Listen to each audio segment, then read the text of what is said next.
Ora lo sforzo di sistema c'è, nel senso che appunto con questo primo strumento dall'FNSI, 2 settimane fa, per esempio, so che il sottosegretario Freni al MEF è stato a Venezia a un grosso evento di investitori istituzionali e che si farà un evento specifico dove sempre prenderà parte il sottosegretario ma anche altri con gli investitori istituzionali, Cassa e Fondi Pensione, per dire facciamo sistema, adesso il veicolo c'è, aiutiamoci anche perché io la vedo da un punto di vista anche ulteriore, nel senso che intanto se il sistema pensionistico investe nelle imprese del paese crea anche nuovi iscritti allo stesso sistema pensionistico.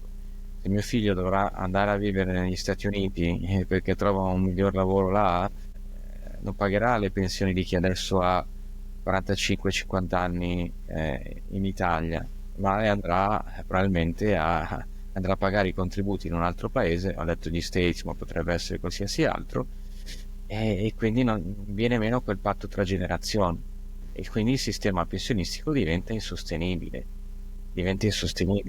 Dobbiamo creare posti di lavoro in Italia, cioè questo per me è il tema principale. Bisogna far confluire il risparmio degli italiani, sia quello pensionistico che quello privato, verso verso le nostre imprese. Ripeto, non si tratta di...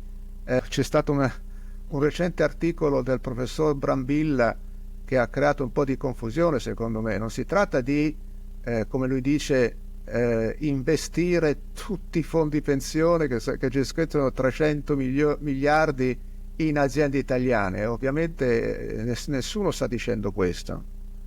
No, Bisogna che i fondi pensioni siano diversificati come è necessario che siano in tutti i mercati mondiali, ma stiamo parlando di un 1%, un 2%, senza, tra l'altro, adesso non abbiamo parlato di fondi pensione e di casse di previdenza, si dovrebbe includere in questo anche il risparmio assicurativo.